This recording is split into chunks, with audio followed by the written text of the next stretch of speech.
Alan, should we talk about Starfleet Academy? Do you have a graphic for that? Yeah, I do. But to your question, should we? Yes, we're going to. We're going to. Star Trek Starfleet Academy episode 7 hit. This. I don't even know what to say anymore. It's not getting better. Let's just say it's getting far worse. This is objectively one of the worst episodes, and because mostly it is because it's boring. It's inconsequential and it is boring. Yes, but we have, like, if you didn't already need confirmation that Jaden, the Cleon, is gay, they're all going off on All Worlds Day. So this is how the story begins. All Worlds Day. Starfleet spring break. Yeah, basically that's what it is. All Worlds Day. Happy All Worlds Day. They're all going through the transporter to All Worlds Day. Okay, whatever. And some people are left behind. Bella Shepard's character, Genesis, is left behind, along with, of course, Caleb. They're left behind. They have nowhere to go.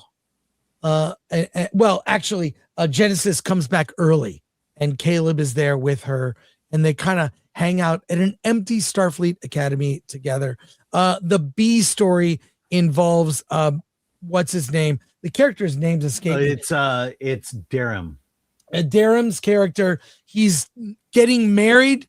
He goes back and he's sort of like, he's kidnapped and it's a surprise wedding. It's an arranged marriage. Yeah. And Jaden is like his best man.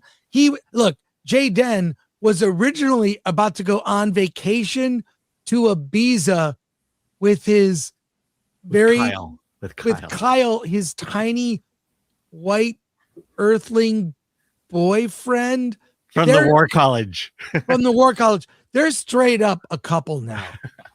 I don't know who shipped them. I didn't, but they got shipped.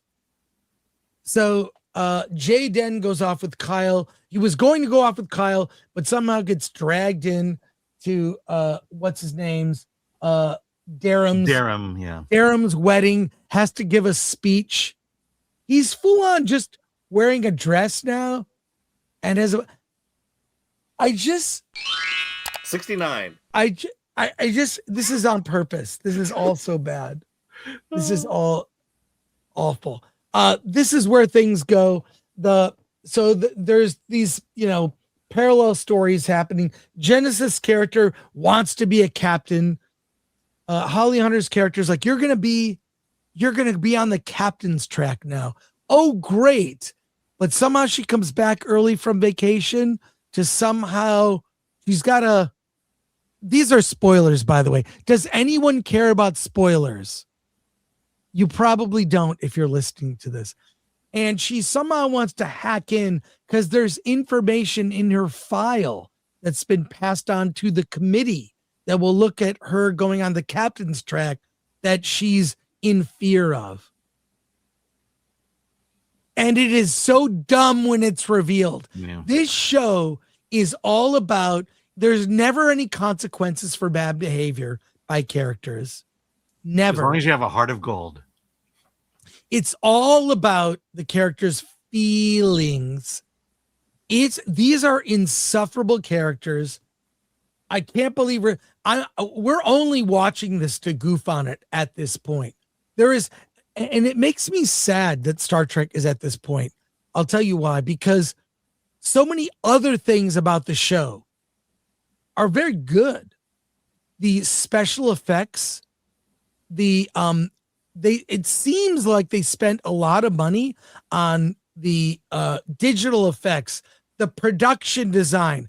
I give it up for the people working on all the tech jobs, production design, wardrobe, makeup. Everything is very good, except the story. Everything about it. Alan, what did you think? Yeah, this is the worst. It's the the worst episode by far. Look, he's in. Darum is involved in arranged marriage. Guess how that ends? Yes, we already know. Yeah, Genesis is being put on the captain's track. and she's kind of, I mean, guess how that ends. Yeah. You know, it's just predictable.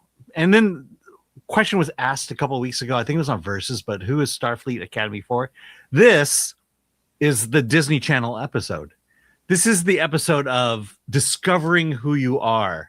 Right. Because we have to have that episode. This is the show. I mean, it's for teens, and again, it's not written well for teens either. This stuff is not. It's so, you know, there was a level of depth that you expected from Star Trek, from every episode, and it doesn't get much more shallow than this. Going back to the whole Durham arranged marriage, are we still doing that now?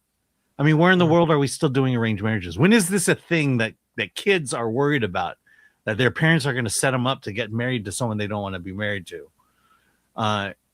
You know, we talked about AI. I firmly believe AI could write better episodes of Starfleet Academy than Alice Kurtzman.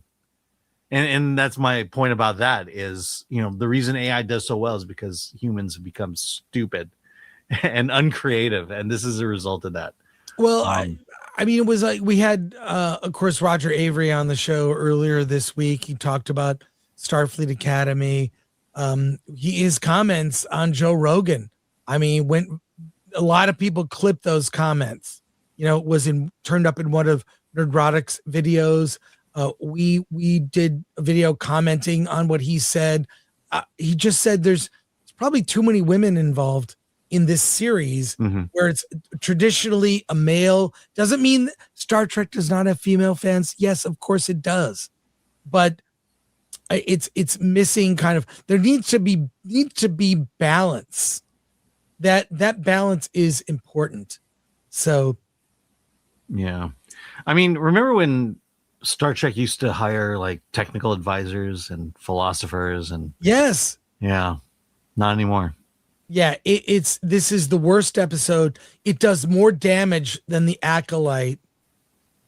And I don't know how Star Trek recovers unless you completely ignore this and you actually do a retro Star Trek series, kind of like we saw that Starfleet Academy from the Starfleet Dreams channel did like a little montage of what they thought Starfleet Academy might have been. Kind of set during the Star Trek II Wrath of Khan era, based on the uniforms. There are a lot of deep cuts in that sizzle reel. Like, just go in the past. You don't need to go 1,000 years in the future. It's not. We don't know what Star Trek, what even people will be like 1,000 years in the future. Because there's that sense that civilization across the universe has devolved since the original Star Trek, since Next Generation and Deep Space Nine. That today, 1,000 years later, we've reverted back to 2025 and 2026.